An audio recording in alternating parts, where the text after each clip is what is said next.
bendiciones, amados. Le damos gracias al Eterno por la bendición de poder estar también en esta tarde alabando y glorificando su nombre. Pedimos disculpas porque nos acabamos de bajar del avión y estábamos allá en la sala de maquillaje para componer un poco la cosa. Todo bien, excelente allá con los hermanos de Maracaibo, pudimos compartir también y bueno, gracias al Eterno nos trajo con bien. Entonces, cambiándonos allá, echándonos un baño para estar listo entonces y seguir aquí, como decimos, la parranda. Amantísimo Padre, te damos infinitas gracias y te bendecimos, oh Señor, Rey del universo, Creador de los cielos y la tierra, por la bendición perfecta y maravillosa que nos permites en este tu día santo, Señor, poder presentarnos delante de ti como hijos obedientes, Señor, entendidos del, de la responsabilidad que tenemos, Señor, de ser luz y de marcar el camino en este tiempo, Señor. Un tiempo importantísimo donde tú nos has mostrado el camino y queremos seguir, Señor, siendo obedientes en todo, Padre Santo. Gracias por la oportunidad de este Shabbat y de toda la visitación que hemos tenido en todos estos días santos, Señor, a través de Yom Teruah, Yom Kippur, y ahora, con la caída del sol de mañana, nos prestamos a celebrar con fuerza, con regocijo, Señor, ese día santo como lo es el día de Sukkot. Nuestra solemnidad, Señor, ese día perfecto que has creado para que en un día, cuando tu Hijo amado llegue, podamos entrar entonces a esas bodas, Padre. Gracias, Padre Santo. Bendito sea tu nombre. Te alabamos y te glorificamos y ponemos, Señor, en tus santas manos todas las cosas, nuestra vida, nuestras posesiones, nuestros hijos, toda nuestra familia y todo tu pueblo Israel. Seguimos, Señor, intercediendo por nuestro pastor Natán. Te pedimos que le sigas fortaleciendo, Señor, en todo momento, que su fe no decaiga, que esa confianza en ti, Señor, siempre esté allí, adelante, adelante, como victorioso es y sigue haciendo, Señor. Gracias, Padre. Bendito sea tu nombre. Te alabamos y te glorificamos por los méritos de tu Hijo amado Yehoshua y te pedimos que toda esta palabra sea de gran bendición para nuestras vidas en esta tarde. Amén y amén. Pueden tomar asiento. Como les contaba, bueno, estuvimos en Maracaibo con nuestros hermanos allá. Nos llevamos gratas sorpresas e informaciones con respecto a lo que es la situación con ellos allá. Va muy bien, ya están en el local instalado, el aire acondicionado instalado, eh, acomodaron el local, está bien bonito todo eso allá. Y bueno, y además de eso, que es lo físico, el ánimo y todo lo que tiene que ver pues con las cosas del Señor allá, ha tomado un repunte y nos complace informarles entonces que nuestros hermanos en Maracaibo están bastante mejor y van mejorando mucho más cada día. Así pues, nos unimos entonces también nosotros a seguir adelante y a seguirlo apoyando a ellos en oración para que la obra ya siga su crecimiento, siga el fortalecimiento en cuanto a esta responsabilidad que nos toca en este tiempo. Compartíamos también en la mañana ya esta enseñanza que tiene que ver con esta festividad tan importante que mañana con la caída del sol estaremos celebrando. Ahora con toda una provisión y una revelación del Eterno importante para nosotros. En esta tarde, entonces, aquí también estaremos recordando ciertas cosas y ciertos elementos que nos trae esta convocatoria que son importantísimos. Y sobre todo dentro del ámbito profético, para que nosotros no perdamos el rumbo, dónde estamos y hacia dónde vamos. Y por qué el hecho de estar celebrando todas estas convocaciones son tan importantes para nosotros como hijos del Eterno. Por supuesto, le damos gracias al Señor por esta oportunidad, porque hasta ahora pues hemos podido cumplir, si se quiere, con todo el programa de convocaciones en esta etapa, en esta temporada de otoño. Seguimos entonces adelante, ahora con este remate, habiendo pasado por Yom Kippur, todo lo que fue Yom Kippur, de martes a miércoles, una gran bendición para todos los que estuvimos aquí. Y por supuesto, sé que para aquellos que no pudieron venir, pero que en sus casas también estuvieron conectados a través de toda la provisión espiritual que se nos dio en ese día. De verdad, un día de gran bendición. Nos fortalecimos, estuvimos aquí desde temprano hasta prácticamente casi 8 de la noche, de 8 a 8 estuvimos. Y bueno, fue una gran bendición todo ese compartir. Nos llenamos espiritualmente y nos abstuvimos del alimento, pero comimos bastante espiritualmente. Para llegar a este tiempo entonces de Sukkot, donde por 7 días, como ya lo sabemos, estaremos celebrando esta santa convocación. Una de las cosas que hablábamos a nuestros hermanos allá en Maracaibo es el hecho de que, a pesar de nosotros tener ya 6, 7 años aproximadamente celebrando estas convocaciones, no nos deja de impresionar todo lo que tiene que ver con ellas mismas, porque son parte de esa revelación que recibimos, ¿no? Y a pesar de eso también, muchas veces no medimos los mismos tiempos. Lo digo en el sentido de que hay algunos hermanos que nos decían o nos dicen, oye, pero ¿cuándo es Sukkot? No, Sukkot es el domingo, pero tan rápido, pues si acabamos de salir de Yom Kippur, no estimando que, bueno, son 5 días. Y 5 días prácticamente es un espacio de tiempo muy corto. Tanto es así que terminando prácticamente Yom Kippur, empezamos a construir la azúcar. Empezamos a construir la azúcar. El jueves empezamos a construir la azúcar y ayer terminamos la primera parte, la primera fase. La fase, vamos a llamar rústica, la que hacemos los varones, que es poner las palmas, amarrar, echar para acá, saltar, brincar. Ahora, hoy con la caída del sol, vienen las mujeres entonces con la otra etapa más delicada de los detalles, de ponerla más resplandeciente, más bonita. Esa es la etapa que le toca entonces a las hermanas, pues, de decoración. En este caso, capitaneadas por la hermana Sara. Entonces, bueno, tratamos pues de tenerla lista para que cuando hoy Sara, si así ella lo determinó, va a acomodarla, no consiguiera impedimento, pues, sino que ya estuviera lista. ¿Por qué? Porque no tenemos tiempo. Todo esto tiene que ver con esa preparación espiritual que debemos tener para llegar a un día como este. Ahora, este no es un día cualquiera. Cuando hablamos de Sukkot y hablamos del 15 del séptimo mes, es un día muy especial. Ahora, todos los días santos, todas las convocaciones son especiales para nosotros, pero esta convocación tiene una connotación muy importante dentro del plan de salvación y de revelación que el Eterno nos ha dado. En función de esto, tenemos que estimar que cuando hablamos de este día de Sukkot, estamos hablando de esa solemnidad que está determinada en el plan para las bodas del Cordero. Las bodas del Cordero. Ahora, hablando de eso, dentro del ámbito profético, ¿qué puede significar? Significa que es el día que está estipulado por el Eterno para que entremos en el reino. Ahora, por supuesto, nosotros entendemos a Yom Teruah como ese día que marca el regreso del Mesías, pero Sukkot marca la entrada al reino. Entonces, por supuesto, muy importante es Yom Teruah, pero así también muy importante es el día de Sukkot, porque ese es el día cuando vamos a entrar. Por supuesto, necesitamos Yom Kippur, que marca el perdón para Israel, ¿ok? Y por lo tanto, entonces, Sukkot podemos entrar a ambas casas. Es la unión de las dos casas para entrar al reino. Y si es así, entonces, el hecho de entender que mañana estaremos ensayando, esto se torna entonces para nosotros como algo sumamente importante. Y no podemos verlo como si fuera una fiesta más, como si fuera una época o una oportunidad simplemente para comernos un pan, beber una copa de vino y tener una buena comida, que son parte de la celebración, pero que no lo es todo, que es más que eso, que es el hecho de prepararnos para lo que nosotros queremos.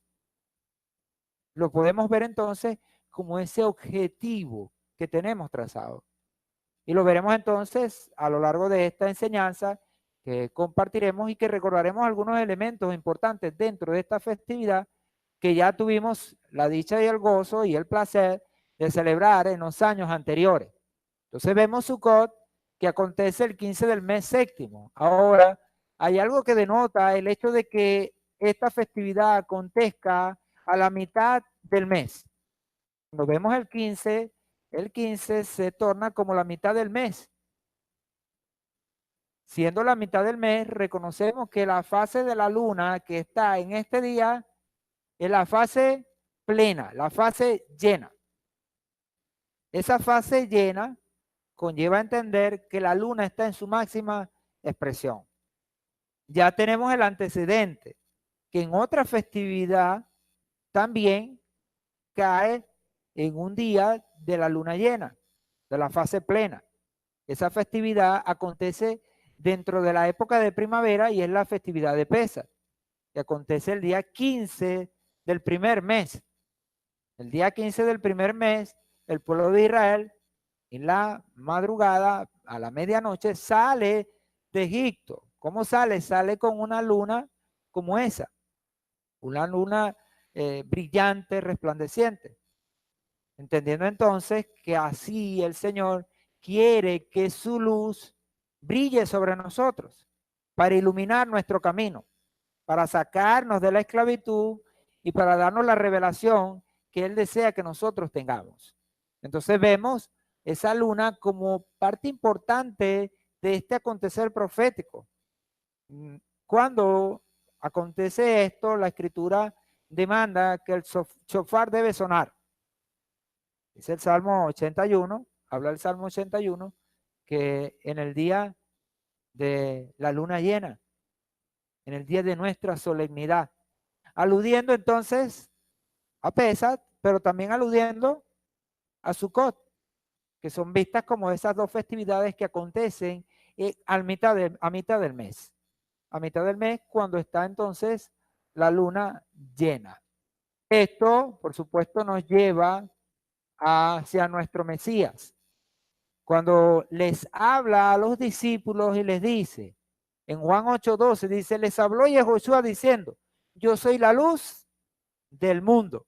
El que me sigue no andará en tinieblas, sino que tendrá la luz de la vida. A pesar de que en este mundo puede reinar la oscuridad, a pesar de ello, nosotros no andamos en tinieblas, porque en nuestra vida ha resplandecido la luz del Mesías. Y cuando hablamos de Sukkot, tiene mucho que ver con el Mesías. Y de hecho estaremos enfocando esta enseñanza a través del Mesías en esta celebración y por supuesto en todas las celebraciones, siendo el Mesías no solo una persona. Cuando nosotros hablamos del Mesías, más que hablar de una persona, estamos hablando de un plan que tiene mucho que ver con estas celebraciones y con estas convocaciones. Entonces el mismo Mesías habla y dice que Él es la luz del mundo, esa luz que resplandece y que ilumina el camino de todos aquellos que están saliendo de la esclavitud del pecado, como ya lo vimos entonces en Pesaj, y que ahora en Sukkot, al celebrarlo, vamos a reafirmar esa libertad y esa bendición de ser parte del pueblo del Eterno. Por supuesto, para esta convocación tendremos algunos elementos importantísimos que también vamos a estar estudiando, como ya lo decíamos, como la azúcar, que ya año tras año hemos estado construyendo como de manera simbólica dentro de todo este mover profético, dentro de esta celebración como lo es Sukkot. También estaremos viendo las especias que en esta celebración tienen que ver también con nosotros como creyentes, como lo son las que se usan en Sukkot. Ahora, surge la pregunta, ¿por qué observar todas estas convocaciones? ¿Por qué nosotros como creyentes no andamos como andan los de afuera, celebrando lo que el mundo celebra? ¿Por qué nosotros hemos determinado creer en todo esto y ahora celebrar estas convocaciones? Creo que para algunos es cierto que todavía muchos de nuestros familiares no entienden ni se acostumbran a esto. Y cuando le hablamos de esto, para ellos es un lenguaje totalmente diferente. No lo entienden, no lo manejan, ni saben que esto acontece.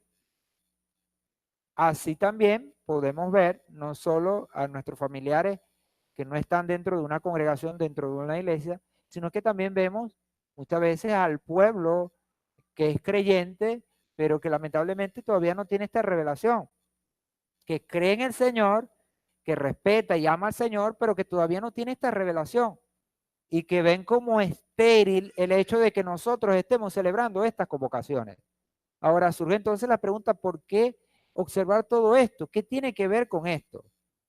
Una de las cosas que pudiera nosotros unirnos o en común con todos esos hermanos que están allá afuera que no tienen esta revelación, el hecho de que creemos en Yehoshua como Mashiach, a pesar de que ellos le llamen de otra manera o le llamen con el nombre gentilizado, nos une el hecho de que respetan esa figura. Ahora, ¿cómo mostrarle nosotros a ellos la importancia de todo esto? ¿Y por qué sí hacerlo? Vale entonces entender lo que la misma palabra establece. En Juan capítulo 5, versículo 46, Yehoshua mismo, y nos gusta citar a Yehoshua porque es importante que sea el mismo Mesías quien determine, no nuestras palabras, no lo que nosotros pensamos, sino lo que él mismo dice en su palabra. Porque si somos discípulos del Mesías Yehoshua, entonces a través de lo que él nos demanda es que nosotros tenemos que caminar. ¿Y cómo convencer a alguien que es discípulo del Mesías? Es a través de las palabras del Mesías. En este capítulo de Juan 5, versículo 46, el mismo Mesías dice, porque si creyeses a Moisés, me creerías a mí, porque de mí escribió él. Cuando nosotros vemos las convocatorias ordenadas por Adonai, son clave para entender la obra del Mesías en su primera y segunda venida. ¿A qué nos lleva? Que cuando el Mesías dice esto en Juan 5, 46, y dice, porque si creyeres a Moisés, ¿a qué se refiere? Cuando vemos a Moisés, Moisés se presenta como una figura muy importante. ¿Por qué? Porque fue a Moisés a quien se le entregó la Torá. Pero también sabemos que dentro del lenguaje hebreo hay ciertos modismos o hebraísmos que cuando están, uno tiene que tratar de comprender qué es lo que se quiere decir. Ahora, cuando Yehoshua dice, porque si creyeses a Moisés, ¿a qué se está refiriendo? Se está refiriendo a las palabras que Moisés nos dio, pero que son la Torá. Ahora, sabemos que no es la Torá de Moisés, es la Torá de Adonai que le dio a Moisés, que le dio a Moisés. Entonces, cuando dice el Mesías, porque si creyeses a Moisés, es un hebraísmo que quiere decir, si creyeses a la Torá. Si creyeses a la Torá, me creerías a mí. ¿Por qué? Porque en la Torá se habla y está escrito del Mesías. Ahora, por supuesto, no está fácil quizás ver con claridad este hecho. Dice la escritura que cuando el Mesías resucitó e iba en el camino de Emaús, iban unos con él y ardían, ¿verdad?, de emoción, porque el Mesías les abría el entendimiento a través de la escritura y le mostraba en la Torá y en los profetas todas las cosas que estaban escritas del Mesías que habían de acontecer y que habían acontecido delante de sus propios ojos. Entonces ellos se sintieron como que si les quitaron un velo y les abrieron el entendimiento. ¿Por qué? Porque le mostró cómo la Torá habla desde Bereshit hasta Devarim el Mesías. Por supuesto, porque la Torá está fundada bajo el plan del Eterno Y ese plan es el plan Mesías. Entonces, cuando vemos al Mesías, para entender al Mesías y la obra del Mesías, las convocatorias o las santas convocaciones son muy importantes. Ahora, nosotros vemos que el Mesías, dentro de la Escritura, vino una vez. Y él mismo habló, prometió de que vendría por segunda vez. Ahora, esas dos venidas, la que ya ocurrió y la que está por ocurrir, están vistas desde la óptica bíblica, como dos eventos que están enmarcados dentro de algunos hechos importantes que la misma Escritura menciona. Y esos están relacionados intrínsecamente con estas santas convocaciones. Vemos que las santas convocaciones se dividen en dos partes. Las primeras, que acontecen en la temporada de primavera, y estas segundas, que ya nosotros estamos celebrando, que acontecen en la época o la temporada de otoño. ¿Okay? Tenemos entonces que estas dos temporadas son importantísimas, siendo por supuesto el primer mes y este séptimo mes como los puntas de lanza para todo esto, para estas temporadas tan importantes. Esa primera venida, que ya nosotros hemos estudiado en ocasiones anteriores, vista como la venida del Mesías bajo esa figura del siervo sufriente, como hijo de José, Mashiach ben Yosef. Y esta segunda venida que estamos nosotros aguardando, vista entonces como ese rey invicto en la figura de Mashiach ben David. Ahora entonces vemos que las convocaciones tienen mucho que ver con las dos venidas. Ya en la primera venida vemos a Yehoshua que viene a cumplir esa temporada. La temporada entonces de primavera ya se cumplió o se le dio un cumplimiento parcial de los elementos que se necesitaban cumplir en ese tiempo. Ahora estamos esperando que el Mesías venga por segunda vez y cumpla también la de las temporadas de otoño. ¿Por qué? Porque dentro de las convocaciones está, si podemos decirlo de esa manera, el programa de redención para el mundo. El mismo Pablo dice que estas fiestas son sombra de lo que ha de venir. Y la sombra es el reflejo o fiel reflejo del original. Si queremos saber cómo es lo original, tenemos que mirar a la sombra. La sombra nos proyecta lo original. Por supuesto, nada como lo original, pero la sombra nos da un reflejo fiel a lo que es el original. Para eso entonces las convocatorias son clave. De ahí entonces que el Mesías diga, si creen a Moisés, me creerían a mí porque de mí escribió él. ¿De qué manera? A través de todas estas convocatorias donde vemos en cada elemento al Mesías. Vemos en Pesa, por ejemplo, se hace un sacrificio. ¿Y qué se sacrifica? Un cordero. No es entonces difícil relacionar ese cordero con Yehoshua. Y así en cada una de las convocatorias que ya hemos experimentado y con esta que estamos experimentando en este tiempo. Recordemos, Yehoshua murió en Pesa, el día 14 de Nisan o Abid, el día ordenado en Levítico 23. En la Torá establece que el pueblo de Israel salió de Egipto este día, el día 15. Pero el día 14 ordenó que sacrificaran un cordero. Ese cordero iba a servir como sacrificio expiatorio para todo nuestro pueblo. Y les iba a salvar la vida al pueblo de Israel.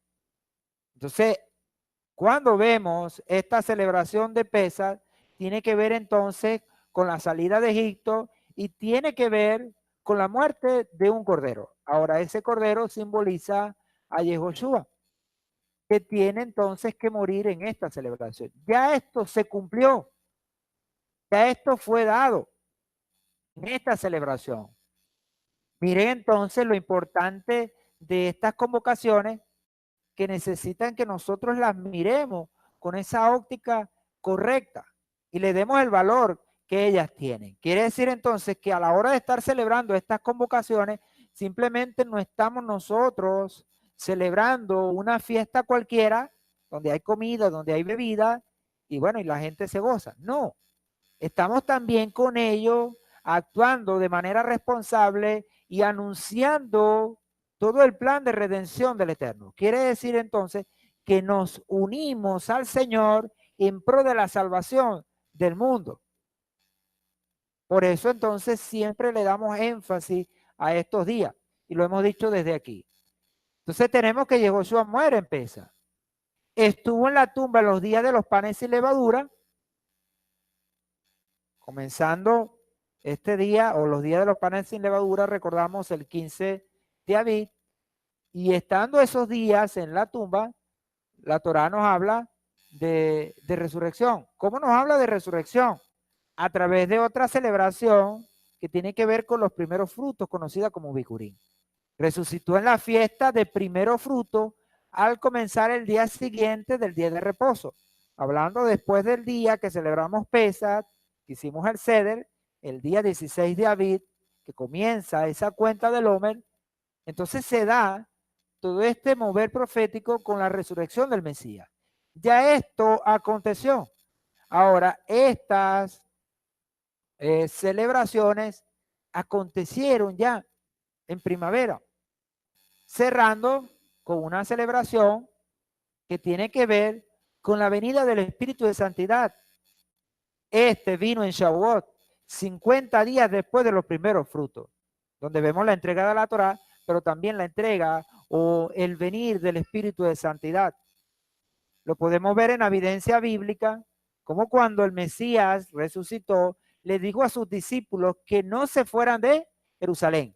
En Hechos capítulo 1 encontramos que el Mesías les dice que no se vayan de Jerusalén y que aguarden allí hasta la venida del Espíritu de Santidad. Y el capítulo 2 dice que estando ellos en el día de Pentecostés, dice la versión, entendiendo el Pentecostés como ese día 50, el día 50, después de la cuenta de esas 7 semanas, 49 días que hay entre Pesach y Shavuot. Ese día, entonces, estando ellos en celebración, porque así la Torá lo manda, ¿qué pasó? Vino el Espíritu de Santidad. Ahora, ¿vino para qué? Para traerles provisión y capacitarlos para hacer la obra que el Mesías les había demandado. Nosotros vemos toda la evidencia apostólica, nos damos cuenta de cómo el Mesías marcó a todos sus discípulos qué era lo que tenían que hacer. Y tenían que llevar este mensaje a lo largo y ancho de toda Jerusalén, de toda Samaria y hasta los confines del mundo, hasta lo último del mundo. Llevar este mensaje. ¿Cuál mensaje? El mensaje de salvación, del plan de salvación que el Eterno ha tenido a través de la obra del Mesías. Estas celebraciones se cumplieron en esa primera etapa, en la primera venida del Mesías, como Mashiach ben Yosef, el siervo sufriente. Estas entonces se dan en la época de primavera. Ahora tenemos también las que acontecen en otoño, siendo Yom Teruah la que abre esta temporada.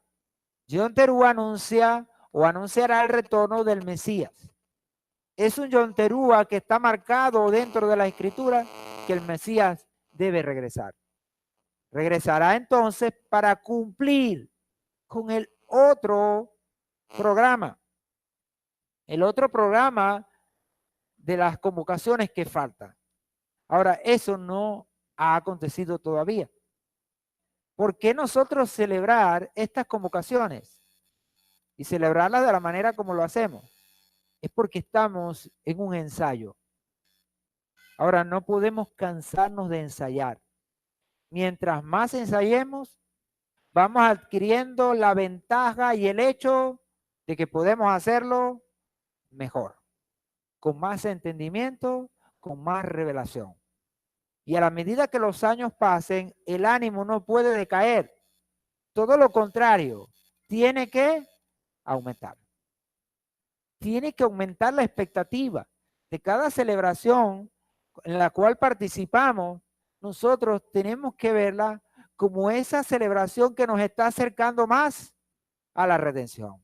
Así debimos haber celebrado Yom Teruah. De hecho, todos aquellos que tuvimos la oportunidad de quedarnos en la vigilia, nos gozamos, por supuesto, siendo día de Yom Teruah, un día de gozo, y el reto que nos propusimos fue mantenernos despiertos. Ahora, lógicamente, usted no viene a una vigilia a dormir. Ahora, ¿por qué el reto de mantenernos despiertos si eso está dado? Recordemos que nosotros queremos y el espíritu, la verdad, está dispuesto. Pero tenemos un cuerpo a quien tenemos que domar. Y una de las cosas más difíciles es luchar contra el sueño. Ahora, yo les tenía ventaja. Cuando estaba yo aquí parado y hablando, tenía la ventaja de que estaba en actividad y el sueño no me atacaba. Pero todos los que estaban sentados, relajados, ¿qué les pasaba? El sueño estaba venciéndole. Pero determinamos algunas cosas en medio de todo eso para evitar que el sueño nos venciera. Y aunque parecieran jocosas y hasta tontas, tenían función y valor para permitirnos llegar a esa meta de mantenernos despiertos o ese objetivo de mantenernos despiertos en función de que el Mesías podía venir y nosotros queríamos que nos consiguiera despiertos. Entonces, bueno, así pasó, el tiempo se nos fue, no nos dimos cuenta y llegamos a las 5 de la mañana. Cuando llegamos a las 5 de la mañana, determinamos hacer Shaharí y hacerlo de pie toda la oración. Sabemos que en Shaharí hay una etapa donde estamos sentados y otra donde paramos.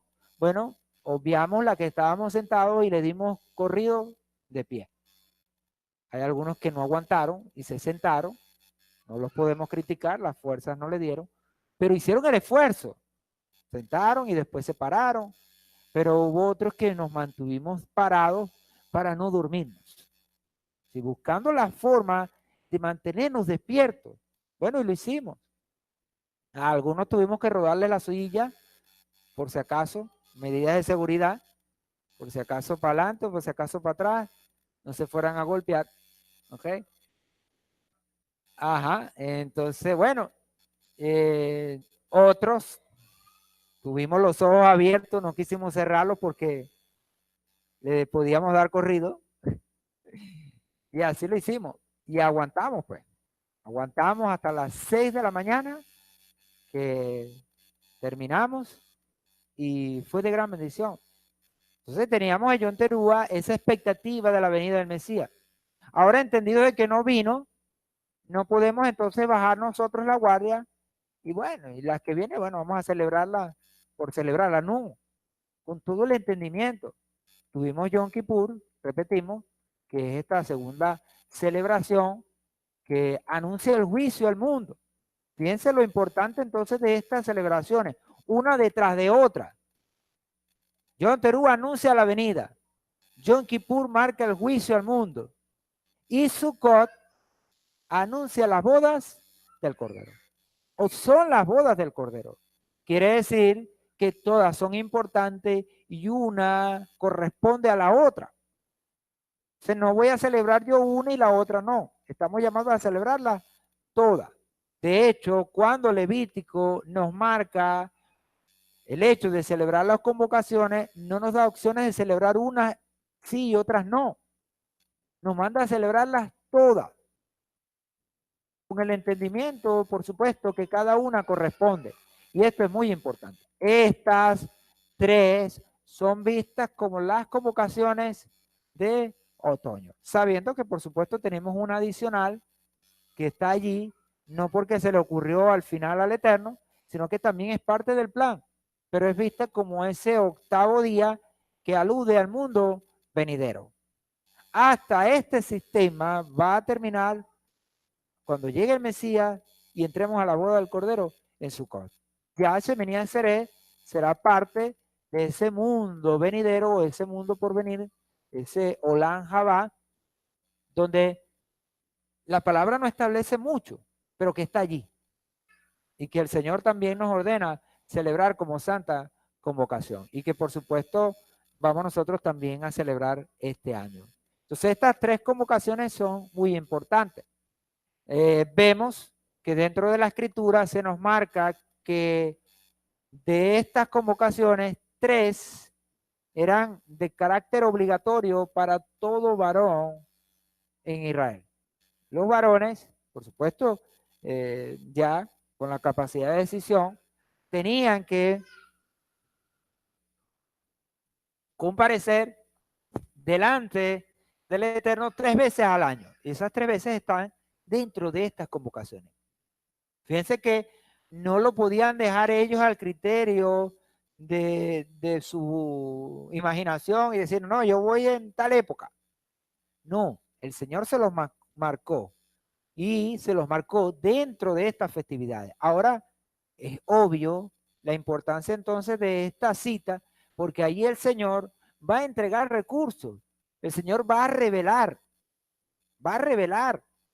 cuál es su plan para con este mundo y la salvación de esto. Entonces, cada varón de Israel tenía que comparecer en esas 3 festividades, siendo estas 3 festividades Pesach, Shavuot y Sukkot. Quiere decir entonces que Sukkot se constituía como una de las convocaciones de carácter obligatorio para todo varón en Israel. Ahora, yo me imagino que cuando el templo estaba en pie, las excusas estaban, ni existían. Nadie entendido quería perderse estas celebraciones. De hecho, más bien se hacía provisión para estar en todas. ¿Qué hacía entonces? Que mucha gente se iba para Pesach y se quedaba hasta Shavuot. Y con ello experimentaba todo lo que tenía que ver con la cuenta del Omer allá en Israel, en Jerusalén. Después de esto, estaba esos 50 días, ¿verdad? Como vemos, por ejemplo, que pasa en Hechos, capítulo 2, que había mucha gente que había venido de afuera. Ahora, esa gente que había venido de afuera, sabemos que muchos de ellos estaban, por los comentaristas bíblicos, estaban desde Pesach. Fíjense, toda una temporada completa, 50 días. Y no es tan fácil, pues, poder tener unas vacaciones de 50 días. Pero ellos trabajaban fuertemente para hacerlo, porque estaban entendidos de que allí había bendición y vida eterna. Cuando se escribe el Salmo 133, se escribe en función de las convocatorias que acontecían en Jerusalén. David, viendo lo que allí pasaba, ¿qué decía? Mira cuán bueno y cuán delicioso es habitar los hermanos. Y era literalmente los hermanos porque eran todos los hombres de Israel. Por supuesto, cada uno representando a sus hogares, a sus esposas y a sus hijos que no podían venir a Jerusalén. Pero ellos la representaban y se daba esa armonía tremenda en las convocaciones. Ahora, basta ver ese milagro de que toda esa gente pudiera entrar en las convocaciones. Las convocaciones, por supuesto, giraban en torno a un lugar. ¿Cuál era ese lugar? El templo.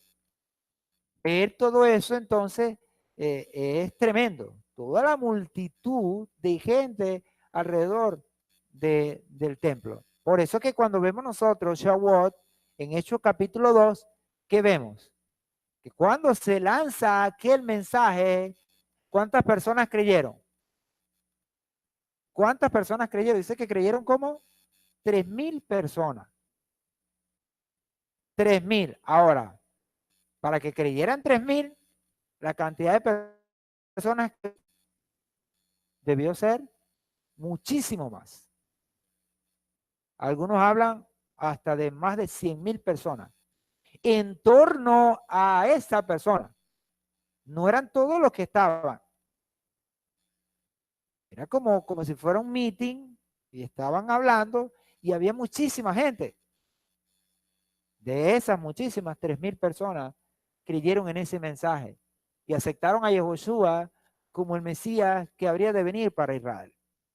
Entonces vemos eso tan interesante en todas estas convocaciones que tienen una importancia tremenda. Entonces hablamos de Sukkot como esa última celebración que marca obligatoriedad para todo varón.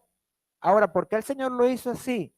Porque quería darle peso a estos momentos, a estas convocaciones, para que nadie se perdiera lo que Él quería hacer, la proyección profética que Él quería tener con todo el mundo.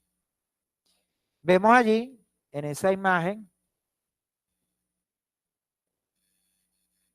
una boda hebrea, que por supuesto, como nosotros también ya sabemos, acontece bajo la jupá. Esa jupá que en cierta manera se parece al azúcar. Tiene muy parecido o los elementos parecidos en cuanto a la construcción de esa jupá. El dosel o la jupá tiene esa cubierta que simboliza, como ya nosotros sabemos, la protección y la cobertura del Eterno. Vemos entonces Sukkot como esa festividad que alude a las bodas del Cordero. Esas bodas que son tan importantes dentro del marco profético. Entonces, vemos las convocaciones que están todas involucradas en la venida del Mesías y por supuesto en el plan de salvación y de redención que el Señor tiene para con su pueblo Israel. Pesach se da entonces la redención de la novia y su salida de la esclavitud de Egipto, representando a Egipto, el mundo y el sistema. La novia, ¿quién es? Israel. Israel, siendo la novia, estaba esclava. Pero ¿cómo una esclava puede contraer nupcias? No puede, porque no puede decidir por ella misma. Para que pudiera ser realidad o verdad esa situación, había que liberar a la novia.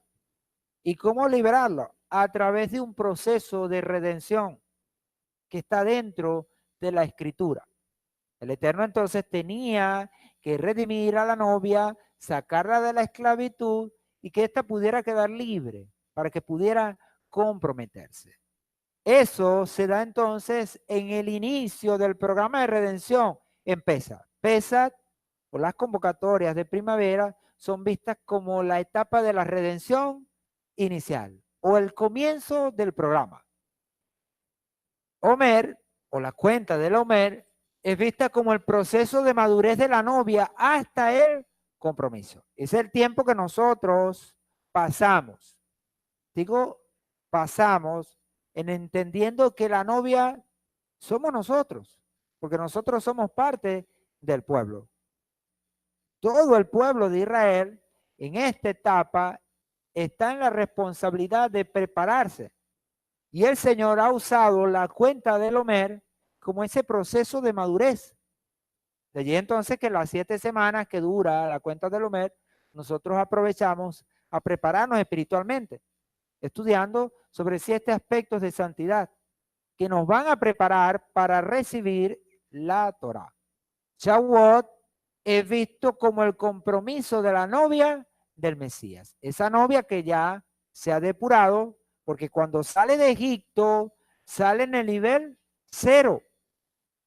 Y cuando llega a Sinaí, entonces esos 49 días han tenido que contar en su formación espiritual para llegar entendidos. Y dice la Escritura que así fue. Porque cuando llegó Israel y acampó en Sinaí, la expresión que se usa, ¿cuál es? Allí en Éxodo capítulo 19 vemos que nos habla y dice que acampó Israel, aludiendo que eran uno. Uno. El hecho de ser uno, ¿a qué conlleva?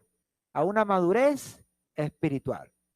Nosotros queremos también llegar a ser uno y estamos estudiando a través de lo que es la senda de los justos, cómo ser uno, llegar a esa meta que es la unidad. Estamos estudiando también una serie que tiene que ver con la estatura del Mesías Y en esa estatura del Mesías, para llegar a esa estatura, se nos presenta la unidad como un requisito que tenemos que alcanzar. Entonces, llegar a ese nivel de madurez que nos permita recibir la Torá y, por supuesto, cumplirla. Cumplir esa Torá que se nos está dando. ¿Para qué? Para el día que el Mesías venga por su novia, entonces esa novia esté como preparada. En Apocalipsis se habla que la novia se ha vestido de lino fino. ¿Para qué? Para recibir a su novio, al rey que viene. En Yom Teruá entonces marca el día que el Mesías venga por su novia. Las palabras para despedirse de sus discípulos y decirles que vendría otra vez, ¿cuáles fueron? Es necesario que yo me vaya. ¿Para qué? Para que yo les prepare a ustedes un lugar. Dentro de la visión de la Torá en cuanto a la boda, el novio hace un contrato matrimonial y se compromete y tener o disponer de las condiciones para poder sostener a su esposa. Para eso se va entonces a trabajar. Y visto esto de esta manera, fue lo que hizo el Mesías. Le digo a sus discípulos, yo me voy. Y cuando venga, os tomaré y llevaré conmigo. Y voy a preparar lugar para vosotros. Voy a preparar moradas, una casa, para que entonces se pueda dar la unión conyugal. Entonces, el Mesías vendrá y regresará en Yom Teruá para venir a buscar su novia. Pero en ese tiempo, entre Shavuot y Yom Teruá, la novia debió prepararse. Pero cabe destacar que en ese espacio de tiempo, ¿hacia dónde se llevó la novia? Se le entrega la Torá y ¿hacia dónde se lleva? Hacia el desierto. El desierto simboliza esos 2 meses de gran tribulación que hay en el año. El mes cuarto y el mes quinto. Porque el desierto no ofrece mayores, vamos a decir, comodidades. Pero también podemos ver que no hay mejor escuela. Porque al pasar por ese desierto, nosotros podemos fortalecer nuestra confianza y nuestra fe. Pero en medio de eso, tenemos errores, tenemos situaciones que quizás no hemos depurado. Viniendo el Mesías en Yom Teruá, viendo el esfuerzo que hemos hecho, ¿qué hace? Se da entonces Yom Kippur. Yom Kippur tiene que ver entonces con la purificación de la novia para las bodas. Ahora, ¿para quién es esta purificación? Para todos aquellos que han hecho el esfuerzo por limpiarse y por guardarse hasta la venida del Mesías. Lo podemos ver en la parábola de Mateo, capítulo 25 de las vírgenes que encontramos. Dice que eran 10 vírgenes, pero 5 eran sensatas, 5 insensatas. Sin embargo, las sensatas dice que ellas también cabecearon. Eso de cabecear quiere decir que también se quedaron dormidos o dormidas. Eso evidencia que a pesar de que hicieron todo el esfuerzo porque no aconteciera que la sorprendiera el novio dormidas, así pasó. Sin embargo, ellas hicieron su mejor esfuerzo.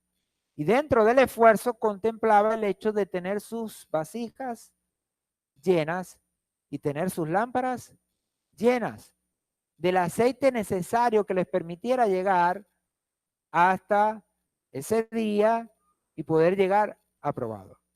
Ahora vemos que no se llegó perfecto. Se llegó con todo el esfuerzo, pero nos faltó algo o nos falta algo. La palabra establece en Filipenses que el que comenzó la buena obra, él la va a perfeccionar. Pero ¿qué quiere el Señor de nosotros? En todo esto es que nosotros pongamos nuestro mejor esfuerzo. Lo hemos dicho, el Señor no va a evaluar por resultado. El Señor va a evaluar por esfuerzo.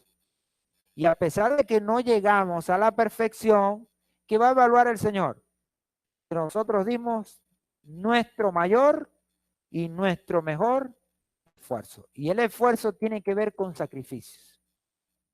Cuando en la Escritura se censura a Israel, se le censura es ¿por qué? Porque no dio su mejor esfuerzo. Y que teniendo machos y ovejas aptos para el sacrificio que dio, dice Malaquías, dio lo cojo, lo manchado, lo feo, bueno, lo quebrado. Eso dio. Teniendo lo bueno. Eso alude, es que pudiendo haber hecho esfuerzos, no lo hicimos. Dentro de la Escritura eso es visto como negligencia. Y la negligencia se paga muy caro. Pero dice también la Escritura lo contrario, que el Señor bendice la mano diligente. Y la diligencia, que ya la estudiamos, nosotros la asociamos con el esfuerzo máximo que una persona puede hacer en función de lo que se le ha determinado y ordenado. Cuando eso sucede, nosotros entonces estamos aptos para llegar a Yom Kippur. A ese Yom Kippur, con la venida del Mesías, que se va a dar la purificación de la novia. La purificación de la novia para que entre a las bodas. Ahora, quien va a dar entonces el visto bueno es el mismo Señor. Y si hay una manchita, ¿qué va a pasar? Ese día esa mancha se va a borrar por completo. Porque ya vimos, según Mateo 22, que una persona que no esté vestida de bodas no puede entrar. Y las vestiduras, ¿qué evocan o qué simbolizan? Si vemos Apocalipsis, habla que el lino fino son las acciones justas del hombre en general. Son las acciones justas de los creyentes. Entonces habla de eso. En Yom Kippur vamos a experimentar entonces esa purificación para que podamos ser aptos, ¿para qué? Para entrar a las bodas. Es ahí donde Sukkot tiene una gran importancia. Ahora, cuando hablamos de Sukkot, lo vemos nosotros como las bodas del Cordero y su eterna morada. Ahora, dentro del ámbito cultural, cuando se anuncia que hay una boda, el mismo momento que se decide el casamiento, ¿qué empieza? Toda la preparación y toda una expectativa, que cuando va llegando el día, va aumentando. Pero quienes se van a casar no pueden pretender que un día antes o 2 días antes de la boda van a preparar todo. Hay gente tan previsiva que empieza 5 o 6 meses antes. 5 o 6 meses. Y empieza ya a buscar el lugar, empieza a contratar, empieza a tener todo. Y como decimos por aquí, amarrar todo. Para que ese día nada esté suelto. Y no haya sobreentendidos que lo que traigan es malos entendidos. Se comienza una preparación. Ahora, para llegar a este día de Sukkot, fíjense de dónde tenemos nosotros que empezar. ¿Cuándo tenemos que empezar? Desde Pesach, el mismo día que estamos saliendo de Egipto. Ese día tenemos ya que proyectarnos para todo ese andar y llegar a esta celebración. Y lo hemos dicho en la enseñanza que hemos dado y hablamos de Pesach y hablamos de la cuenta del Omer. Para llegar a estas celebraciones y poder llegar a esta última que es Sukkot, necesario es que nosotros pongamos toda diligencia en guardar como se debe guardar y cumplir todo lo que se debe cumplir en las otras. Porque si así lo hacemos, nos va a asegurar un puesto en esa boda. Ahora vemos lo que nos dice Mateo 22. Que entonces hubo un hombre que encontraron en las bodas. ¿Y qué pasó? Lo vieron que no estaba vestido adecuadamente. Le dijo, mire, ¿quién te dejó entrar? Tú no tienes que estar aquí. Y con mucho dolor tuvieron que sacarlo. Porque no estaba ataviado, vestido para esa boda. Ahora, ¿qué pasó con esa persona? No tenía en cuenta todo esto, no se preparó, no se preparó. ¿Y cómo le sorprendió entonces? Como un ladrón en la noche, que llegó e hizo arraso porque la persona no estaba entendida. Pero dice la escritura ahí a Tesalonicenses que nosotros no estamos así. Ahora, ¿por qué no estamos así? Porque conocemos los tiempos y las ocasiones. ¿Cuáles tiempos y ocasiones? Todas estas festividades que nos llevan hasta esta última entrar entendido. Ahora, para pretender entrar a Sukkot, necesitamos empezar desde Pesach, a tener un comportamiento y una vida ajustada a las escrituras que nos permitan llegar hasta esta última estación, esta última convocatoria. Y poder entrar, porque vamos a estar claros, nosotros creemos en todo esto con la visión firme de que cuando venga el Mesías podamos entrar al reino. Y aquí estamos en función de ello. Entonces, Sukkot se presenta entonces como esa convocación muy importante que tiene que ver con la boda del Cordero y su eterna morada. El Levítico 23, versículo 1 al 2, recordamos y dice, habló Adonai a Moisés diciendo, habla a los hijos de Israel y dile, estas son las fiestas solemnes de Adonai, en las cuales proclamaréis santas convocaciones. Estos son mis tiempos señalados. Vemos entonces que estas convocaciones no son inventos nuestros, son determinaciones de nuestro Padre que está en los cielos. Y dice la Torá que son sus tiempos. Son los tiempos que Él ha señalado. Este capítulo de Levítico 23 así lo narra, lo dice. Y esto para nosotros es entonces suficiente para observar todas estas convocaciones y en especial esta última, que es la convocación de Sukkot. Ahora, esta convocación se proyecta dentro del ámbito profético que va más allá porque contempla el hecho de que en el milenio va a ser la única celebración que las naciones van a tener que ir y celebrar en Jerusalén. Aún no siendo del reino, aún no siendo parte del reino de Israel, van a tener que ir y de carácter obligatorio, quieran o no, y lo vamos a ver ahorita que dice el profeta Zacarías. Entonces habla de las festividades de Adonai y dice que en estas nosotros tenemos que proclamar santas convocaciones. Y cuando se proclama el hecho de que sean santas convocaciones, quiere decir que tienen un carácter espiritual muy importante. Ahora, no se tornan entonces como algo que podemos hacer y que también no podemos hacer. No, se tornan como algo de vida o muerte. Si no la celebramos, estamos perdiendo la oportunidad de tener vida. De tener vida. Quiere decir entonces que al no celebrarla estamos apuntando hacia la muerte. Estamos hacia la muerte. Por eso vemos dentro del ámbito religioso que el enemigo ha engañado, ha entramado todo para que la comunidad de creyentes no observe estas convocaciones y se pierde esta gran bendición. Porque si se pierden esto es como un barco que queda a la deriva sin brújula, no sabe hacia dónde va. Pero bendito el Padre, que nosotros no estamos así y que hoy tenemos esa brújula que nos va llevando y que nos va marcando el camino para ir entonces cumpliendo con todo este programa de las convocaciones o santas convocaciones en estos tiempos. Y dice que son tiempos señalados del Eterno.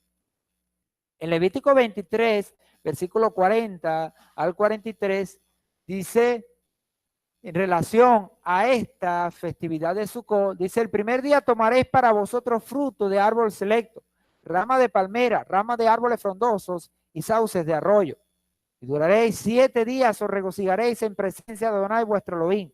Celebraréis esta fiesta solemne a Adonai anualmente durante 7 días. Estatuto perpetuo por vuestras generaciones, que celebraréis en el mes séptimo. 7 días moraréis en tabernáculo. Todo natural de Israel morará en tabernáculo, para que vuestras generaciones venideras sepan que en tabernáculo yo hice morar a los hijos de Israel cuando los saqué de la tierra de Egipto. Yo, Adonai, vuestro Elohim. Cabe destacar que cuando todo esto se escribe, al final se refrenda con esta firma. Dice el versículo 43, al final. Yo, Adonai, vuestro Elohim. Habla de que es el Señor que lo ha firmado, lo ha dicho. Ahora, si es el Señor, ¿qué debemos hacer nosotros? Por ahí dicen que las cosas se toman, depende de quién vengan. Si lo dice alguien, cualquiera, corriente y común, uno no tiene la obligación de tomarlo en cuenta ni de hacerle caso. Pero si viene de la máxima autoridad de Elohim, del Padre, del Eterno, ahora, ¿cuál debe ser nuestra reacción ante eso? ¿Cuál debe ser nuestra actitud? La actitud correcta es la obediencia irrestricta a cada uno de esos mandamientos. En cuanto a eso, Israel, ¿qué ha hecho? Ha tratado de guardar en detalle cada una de estas cosas. Y por supuesto, dentro de todo el ámbito cultural y tradicional, se han determinado en función de esta celebración cómo es que se debe celebrar y los elementos que deben acompañarlo. Entonces vemos que aquí en Levítico 23, versículo 40 al 43, se establece esta celebración, la celebración de Sukkot. Ya sabemos que Sukkot traduce como tabernáculos, porque tiene que ver con esta solemnidad de los tabernáculos. 7 días morará Israel en tabernáculos, en Sukkot, atendiendo al llamamiento que el Señor ha hecho. Ahora, a algunas personas les puede parecer, si se quiere, extravagante, ridículo, como queramos decirlo, estar 7 días en una choza porque se le ocurrió a alguien y en una temporada específica. A nosotros eso nos tiene sin cuidado. A nosotros lo que nos importa, lo que nos debe importar, es el hecho de que el Señor lo ordenó. Y más nada. Si lo ordenó Él, nosotros tenemos que obedecerlo. Por eso entonces, terminando Yom Kippur, comenzamos la construcción del azúcar. ¿Para qué? Para atender entonces al llamamiento de la celebración de esta festividad de Sukkot. Deuteronomio 16:13 también habla, siendo esta una repetición de lo que ya está dado en Levítico, dice, cuando hayas hecho la recolección de tu era y de tu lagar, entendiendo que estas convocaciones se relacionan con el tiempo agrícola que tiene que ver con las cosechas. Dice, celebrarás la solemnidad de los tabernáculos durante 7 días. Entonces, cuando se dé la recolección de tu era y de tu lagar, esos frutos que contemplan todo eso, ustedes celebrarán esta festividad. Y te regocijarás en tus solemnidades, tú y tu hijo y tu hija, tu siervo y tu sierva, el levita, el extranjero, el huérfano y la viuda que están dentro de tus ciudades. 7 días celebrarás para Adonai tu Elohim en el lugar que Adonai haya escogido. Pues Adonai tu Elohim te habrá bendecido en todas tu cosecha y en toda obra de tus manos y estarás verdaderamente alegre o experimentarás la alegría verdadera. Esa que viene como ocasión de saber que es el Señor que está al cuidado o cuidándonos a todos nosotros. Eso da entonces esta relación tan importante, que es guardar esta festividad por 7 días. Fíjense, no son 2 días, no son 3 días, no son 4, son 7 que el Señor ha marcado. Por eso entonces se determina que en estos 7 días nosotros nos reunimos para celebrar toda esta convocación y en función de esto recibimos los visitantes. Esos visitantes que son tan importantes para nosotros. Ahora, ¿los visitantes quiénes son? Son todos nuestros padres que han marcado un legado en esta patria, en este pueblo, como lo es el pueblo de Israel. Simplemente entonces vemos esto como la gran oportunidad de aprender de ellos y de todo ese legado que nos ha dejado. Por supuesto, cuando hablamos de que nos visita Abraham, Isaac, Jacob, Moshe, que nos visita Aarón, que nos visita Joseph y que nos visita Melech David, no estamos hablando de algo místico, no estamos hablando de que ellos están aquí en persona, sino que hablamos de qué, su legado, de su ejemplo. Ahora, cuando vemos esos visitantes en esta festividad de Sukkot, que es tan importante, estamos viendo también que con ellos aprendemos de cada uno de ellos una cualidad. Una cualidad que tiene que ver también con esa cuenta del Homer. Esas 7 semanas, cada una de las semanas estudiamos una cualidad y cada uno de los patriarcas tiene una de esas cualidades. Pero juntos, los 7 juntos, como pastores de Israel, que evocan al que las tiene todas, que en este caso es el Mesías, a Yehoshua. Entonces, esos 7 días nosotros estudiamos de los patriarcas, pero también entonces vemos a Yehoshua en cada uno de ellos. Y al recibirlos a todos y tenerlos dentro del azúcar, es como si tuviéramos al Mesías mismo, porque contempla toda la enseñanza del Mesías. Entonces tiene que ver con esos 7 días que estaremos celebrando y que estaremos en toda esta bendición. Vemos que Adonai nos da 3 instrucciones básicas en Sukkot en un lapso de tiempo específico. 1, 2, 3, 7. Ahora, cuando decimos 1, 2, 3, 7, no estamos siguiendo una cuenta consecutiva, sino que 3 son las instrucciones en un tiempo específico. 7 días. La primera es que nos ordena construir una sukkah.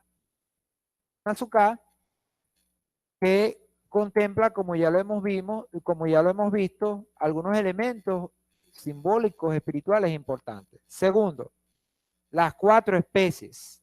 Estas 4 especies que quizás todavía para nosotros son como medio enigmáticas porque no las hemos tenido, ¿no?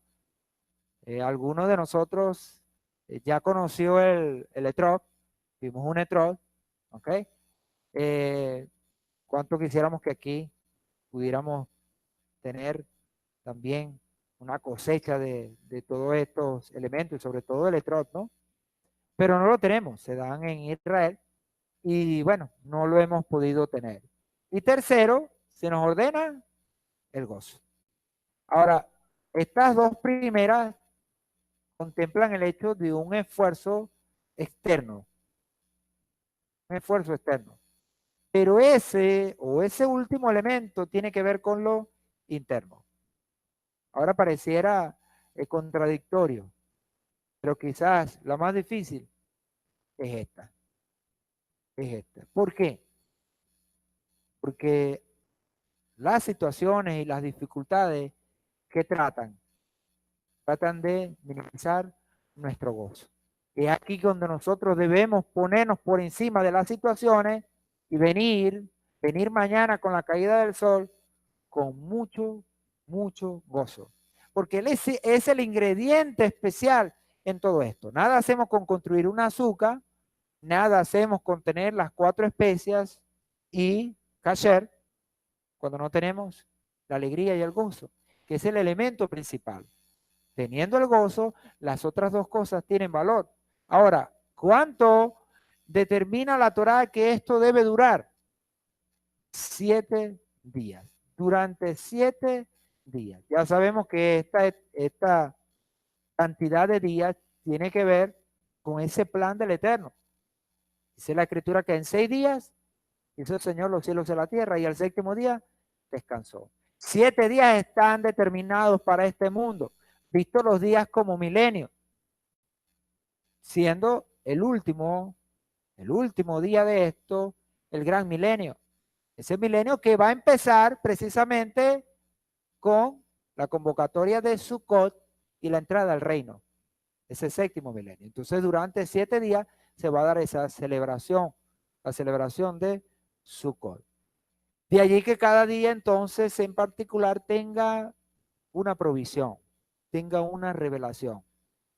No podemos entonces nosotros celebrar el primero y despegarnos hasta celebrar el último. No, hay que celebrarlos todos los días, entendidos de lo que debemos hacer en cuanto a nuestro compromiso con el Eterno. Cuando hablamos entonces del azúcar, en Levítico 23, versículo 43 dice, para que sepan, ¿para qué van a construir un azúcar y celebrar esta festividad, el tabernáculo? Para que sepan vuestros descendientes que en tabernáculos hice yo habitar a los hijos de Israel cuando los saqué de la tierra de Egipto. Yo, Adonai, vuestro Elohim. Fíjese cómo nos las pone el Señor. ¿A qué le da importancia al Señor?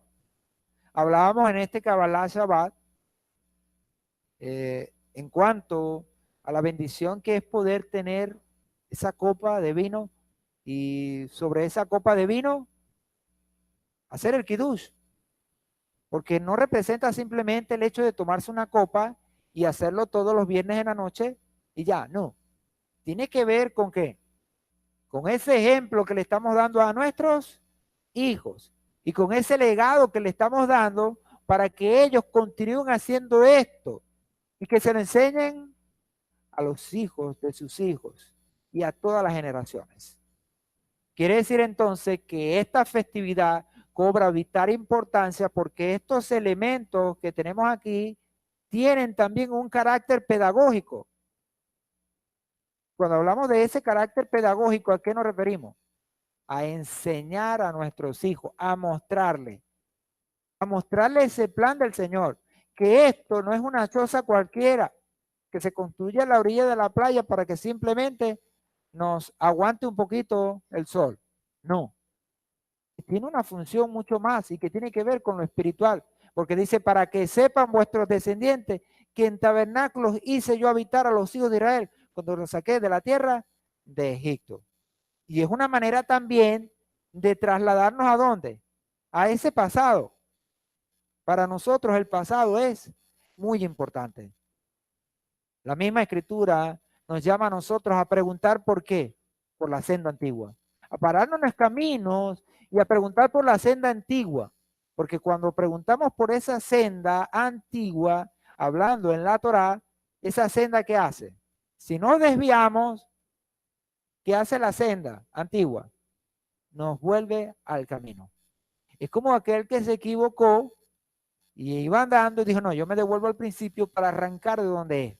No vaya a ser que arrancando adelantico, yo arranque de un punto que no es y me pierda entonces la conexión.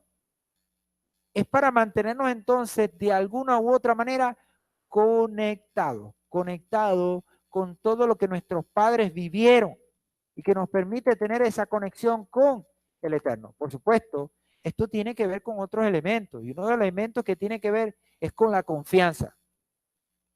Nos mandan a construir una azúcar para nosotros entender el valor de lo que es confiar en el Señor. ¿Por qué? Porque habitar en una azúcar, ¿qué seguridad puede representar? No es mucha, no es mucha, pero es como la fe. ¿Cómo puede ser valedera la fe si tenemos todo? Si no hay nada de qué adolecer, si no tenemos ninguna necesidad, si todo está allí. ¿Por qué tiene valor o cobra valor cuando? Cuando no hay nada. Cuando falta. Es ahí donde la fe cobra ese valor. La confianza de la misma manera cobra valor es cuando las condiciones son adversas. Y nosotros podemos entonces confiar en el Eterno. Entonces tiene el azúcar que ver con esa confianza que nosotros podemos poner en el Eterno. Ahora, todos nuestros padres y todos nosotros experimentamos situaciones difíciles en este mundo donde tenemos que echar mano de la fe y la confianza. Si no, entonces no podemos llegar, no podemos tener esa relación con el Señor. Y también algo muy importante, el Señor no nos va a poder mostrar su gloria. no nos las va a poder mostrar. Es aquí donde el Señor nos va a poder mostrar su gloria. Adonai desea habitar con su pueblo y protegerlo personalmente. Por eso lo saca de Egipto, el mundo, y lo lleva al desierto. Y en el desierto lo hace morar en tabernáculos. Fíjense el desierto. Decíamos que el desierto no representa seguridad, ni representa tampoco, podemos decir, situaciones fáciles ni situaciones deseadas. Todo lo contrario. El desierto representa compromiso, representa dificultades y mucho esfuerzo. Por eso es que cuando uno ve, por ejemplo, un monte, un desierto, un peladar, no cualquiera agarra y dice yo voy a construir una casa ahí. ¿Por qué? Porque es más difícil. Construye una casa ¿dónde? Donde están las condiciones, donde hay agua, donde hay acueducto, donde hay electricidad, donde se presentan todas las comodidades habidas y por haber que le permitan tener una mejor situación de vida. Fíjense dónde el Eterno lleva a Israel, ¿a dónde? Al desierto. Para que en el desierto aprenda ¿qué? A confiar en Él y no en la situación que pueda tener. Entonces la azúcar se presenta como esas situaciones difíciles que pudiéramos tener donde nosotros tenemos que aprender a confiar en el Eterno. Confiar en el Señor. Vemos el ejemplo más clásico que nosotros podemos tener en la Escritura, ¿cuál es? Los patriarcas originarios, Abraham, Isaac y Jacob. ¿Qué dice la Escritura? Sorprendentemente, estos no tuvieron una casa como nosotros la concebimos. Nunca pegaron un bloque. Nunca agarraron e hicieron construcciones ni palacios. La Escritura, la evidencia bíblica, ¿qué nos dice? Que habitaron ¿dónde? En tabernáculos. Y estamos hablando de que el que menos vivió, ¿vivió cuánto? ¿Cuánto vivió? ¿Ah? El de los patriarcas, el que menos vivió, ¿vivió cuánto? 147 años. Creo que murió más, con más corto tiempo de vida el patriarca Jacob. Israel. 147 años. Murió Israel. Si hablamos de Abraham, 175, y si hablamos de Isaac, 180. Quiere decir que es que vivieron y murieron de viejos. Murieron de muy viejos. Y él mismo lo reconoce. Isaac lo reconoce, porque lo acabamos de estudiar, que cuando llama a sus hijos, o llama en este caso a Esaú para bendecirlo, ¿qué dice? Ya yo estoy viejo. Y también estaba que ya ni siquiera veía, por el proceso natural de la pérdida de la visión, por tanto tiempo. ¿Y qué pasa? Que no fue que vivieron poquito tiempo, vivieron una gran cantidad de años y no hicieron una casa. Ahora, la Escritura nos muestra por qué no hicieron una casa. No la hicieron no porque no tenían dinero para hacerla, porque la Escritura dice que los tres fueron millonarios, tenían mucho, mucho dinero, mucho dinero. Abraham tenía mucho dinero y toda esa herencia se la dejó a Isaac. Y Isaac triplificó lo que le dejó su padre. Y Jacob, aunque salió de su casa sin nada, regresó como lleno de posesiones. Ahora, no era que no tenían plata para hacerla. Hoy en día, para hacer una casa, el impedimento, ¿qué es? La plata. La plata. Pero ellos no tenían ese impedimento. Entonces aquí juega un papel importante en la visión que ellos tenían. ¿Qué dice la Escritura? Que no hicieron una casa, ¿por qué? Porque confiaban plenamente en la promesa de tener una patria mejor. Y no estaban poniendo su vista en este sistema, sino que esperaban una ciudad cuyo arquitecto y perito es el Eterno. Y una ciudad construida bajo el fundamento del Mesías. Eso esperaban ellos. Por eso entonces no tuvieron una casa, no se arraigaron a un lugar y andaban de aquí a allá. Vemos a Abraham y a Jacob que fueron muy nómadas. Y todo el tiempo andaban moviéndose. El que menos se mueve es Isaac, pero igualito se movió. En un rango o radio reducido, pero lo hizo. Ellos no se movieron. ¿Por qué? Porque habitaron en estos tabernáculos, estas carpas o estas chozas. Al momento que el Señor le decía, váyanse, ellos no estaban mirando, bueno, pero es que si me voy, ¿a quién le dejo la casa? Ellos agarraban y desarmaban su casa y su casa iba con ellos. ¿Por qué? Porque lo endeble de ese tabernáculo significaba que ellos habían puesto su mirada no en este mundo, sino en lo celestial, en el reino.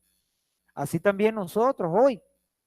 Debe ser para nosotros una buena enseñanza el hecho de habitar en esa azúcar, lo que representa esa azúcar, lo endeble de este sistema. Y nosotros no podemos confiar en este sistema. Nosotros confiamos en el Señor y que nuestra protección viene del Señor. Por eso entonces no tuvieron una casa como se concibe en este mundo. Y con ello, por supuesto, se libraron de un sinnúmero de cosas, ¿no? Porque tener una casa no es una cosa fácil. Un día se echa a perder una cosa y otro día otra. Y también les tengo otra noticia, tampoco tuvieron carro. Y mucho menos moto.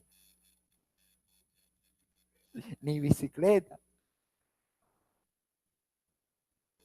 Pero tuvieron esposa, tuvieron hijos. También aprendieron a lidiar con las situaciones que se puede presentar en este mundo. ¿Ve? Como dice el Moré, paré de sufrir. Pero no, sí sufrieron también con otras cosas. En el desierto, la presencia de Adonai representa entonces todo. En la misma presencia representa todo, la protección, la provisión y la dirección. Entonces en Sukkot recordamos que es el Eterno que nos provee, que es el Eterno el que nos da la protección y nos da la dirección, que de Él dependemos todos. El techo del azúcar nos recuerda la nube de gloria que protegía al pueblo de Israel.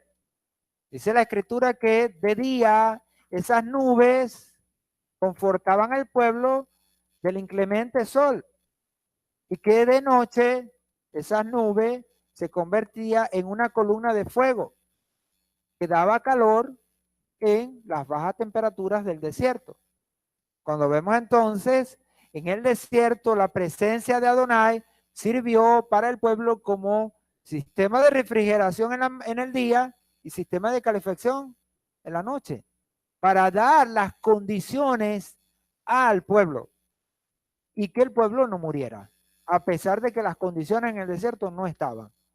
A pesar de que las condiciones en este mundo no estén, nosotros podemos transitar en este mundo confiados porque Adonai es el que nos protege, nos provee y nos da la dirección. Las 4 especies, conocidas como Arbaat Haminim. La Torá, como tal, no especifica cuáles son las 4 especies que debemos tomar en la celebración de Sukkot. La Torá solo dice y establece en lo que ya leemos en el versículo 40 de Levítico 23, dice, el primer día tomaréis fruto de árbol selecto, ramas de palmera, ramas de árboles frondosos y sauces del arroyo, y durante 7 días os regocijaréis en presencia de Adonai, vuestro Elohim. Sin embargo, dentro de nuestro pueblo se ha determinado cuáles son esos elementos, esas 4 especies que deben calificar para esta celebración. Ahora, esas 4 especies tienen una importancia porque con ellas se hacen unas bendiciones, que sí las tenemos dentro del ceder. Vemos allí más o menos algunas fotos de esas 4 especies que están presentes en esta celebración. El fruto usado tradicionalmente es el etrog. Etrog es una especie de limón, como ya nosotros lo sabemos. Vemos allí en una foto referencial las 3 especies juntas, porque tiene mucha importancia el hecho de juntarlas, porque estas 4 especies tienen que ver con ¿qué? Con 4 tipos de creyentes, 4 tipos de creyentes, y que tiene que ver con características de cada uno de ellos. Las ramas de palmeras u hojas de dátiles son las llamadas lulav. Las ramas de árbol frondoso, de la cual habla Levítico 23, versículo 40, el mirto, también conocido como hadas, de ahí viene el nombre hadasa, y los sauces, conocidos como arabá, en su forma singular, de arroyo, sauces de arroyo. Estas 4 especies, recordamos, son mecidas al comenzar cada celebración, dirigiéndolas hacia los 4 puntos cardinales, dando honor y gloria al Creador del universo y confesando la gran esperanza de que los hijos de Adonai sean traídos de todos los puntos de la tierra de nuevo a sus raíces, que es lo que hacemos entonces dentro del Seder. Es la gran esperanza de la restauración de Israel. Entonces fíjense cómo con estas ramas se hacen esas bendiciones y se miran o se dirigen hacia los 4 puntos cardinales y se hacen estas declaraciones que tienen que ver con la redención final, con la repatriación de cada hijo de Israel. Ahí lo tenemos y los podemos señalar un poquito más al detalle. Tenemos la lulat, que es la palmera dactilera, que es esa como caña que está allí, parece como un palo de eso de jugar billar, ajá, pool. ¿Okay? Tiene, es más gordito abajo y más puntiagudo arriba, porque así lo tiene que ver con la palmera. El hadas, que es el mirto, que tiene que ver con esa ramita que se desprende de unos árboles muy característicos que se dan en Israel, y el arabot, que es la expresión plural de arabá, los arabot, que son sauces de río, que son arbustos de río, que se dan entonces también en esa zona de Israel y que se escogen para esta celebración. Y como ya lo dijimos, el etrog, que es el más llamativo, el más característico, es visto como el citrón, una variedad de la sidra o también del limón, y pertenece entonces, como ya lo hemos dicho en otros años, a la familia de los cítricos. ¿Okay? Parece entonces un limón grandote. Es el limón grandote. Estos 4 elementos tienen unas características. Y las características que resaltan, entre ellas 2, son el sabor y el olor. Ahora, una de ellas puede tener ambas, otras pueden tener solo una y otras pudieran no tener ninguna, de entre las 4. Y es lo que vamos a ver. El sabor representa al estudio y el olor o el aroma representa a la acción. Entonces, cuando se está haciendo esta celebración, estas 4 especies evocan a cada tipo de creyente que hay en nuestro pueblo, en el pueblo de Israel, sabiendo que algunos tienen sabor, pero no tienen aroma, y otros tienen aroma, pero no tienen sabor. Pero hay algunos que se esfuerzan y tienen tanto sabor como tienen olor, sabor y aroma. Así como cada una de las 4 especies son diferentes entre sí, existen en nuestro pueblo diferentes tipos de personas. El etrog, que tiene tanto sabor como aroma, representa al individuo que posee tanto estudio de Torah como buenas acciones. Diríamos entonces, es lo ideal. Es el tipo de creyente ideal, que tiene sabor y tiene aroma. El etrog, por supuesto, posee esas 2 características importantes. 2 características importantes. Si lo vamos entonces o lo llevamos al creyente, estudia la Torá y obedece la Torá. Para eso entonces nosotros tenemos que vivir, para estudiar la Torá y para obedecer. El lulat tiene sabor, pero no tiene aroma y representa al individuo que tiene estudio de la Torá, pero no hace buenas acciones. El hadas, o mirto, tiene aroma, pero no tiene sabor. Representa a quien hace buenas acciones, pero no estudia Torá. El arabot no tiene ni sabor ni aroma. Representa al individuo que no estudia Torá ni hace buenas acciones. Hasta aquí todo esto lo sabemos nosotros. Ya esto lo hemos visto en los años anteriores y quizás para los que ya hemos estado nos representa mayor revelación. ¿Okay? Saber esto, ya lo tenemos entendido. Ahora, nos enfocamos nosotros como creyentes en querer ser una de esas 4 especies. Por supuesto, todos tenemos que apuntar ¿a dónde? ¿A dónde apuntaría usted? Al etrog. Y ni loco al arabot. Porque el arabot no tiene ni lo uno ni lo otro. En su defecto, bueno, que seamos lulab o seamos el hadas. Pero arabot nos negamos a eso. Sin embargo, si está ahí es por algo. ¿Es o no es?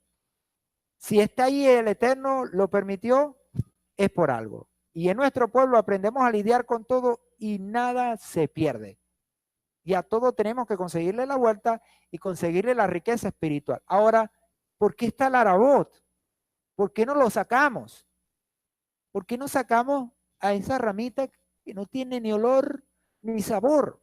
¿Qué puede representar? Candidato número 1 a que lo saque. Ahora, pero en una celebración de Sukkot, si el manojo no tiene arabot, no es kasher. Y no sirve para hacer las verjas. No sirve. Fíjense esto entonces.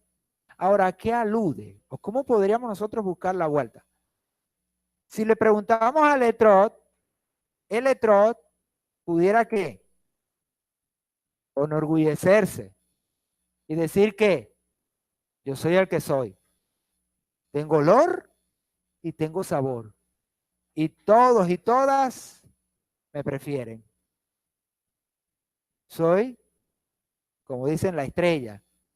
Y de hecho, cuando nosotros vimos el Uspicín, ¿cuánto se puede pagar por un etrog en Israel? El etrog debe reunir algunas consideraciones para ser llevado o conformado o visto como kasher para la celebración. Se le revisa su alto, su pico y todas esas cosas, y los que saben y los que determinan dentro del pueblo o las autoridades determinan si es kasher o no. ¿Okay? Y hay unos que tienen una belleza y son más costosos, y lo vimos. ¿Cuánto se puede pagar por un etrog en Israel en esta temporada? Miles, hasta miles de dólares. Sí, costosísimo. Una fortuna. Entonces el etrog es ¿qué? Es aquel que se ve como lo máximo. Con razón dice la escritura que el que esté firme, mire, que no caiga. ¿Por qué? Porque el hecho de poseer cualidades, actitudes, pudiera generar en una persona que en un momento se nos enorgullezca y caiga. Y caiga. Entonces, aquel que ese trot está bien, está en la situación ideal, pero tiene que cuidarse y no permitir que las cosas vanas de este mundo lo lleven a enorgullecerse y pueda entonces caer donde está. Caer donde está. Entonces vemos el etrot de eso. Si vemos el lulat dice, bueno, yo no soy etrot, pero por lo menos tengo estudio de la Torah, conozco la Torah. Si conozco la Torah tengo una gran ventaja. En cualquier momento revienta y la aplico. Pero por lo menos tengo la Torah, la conozco. Que no la guarde es otra cosa, pero la conozco. Tengo cierta ventaja. Y si vemos el Hadad dice, bueno, yo no tengo mucha Torah, pero hago acciones y a todo el mundo ayudo.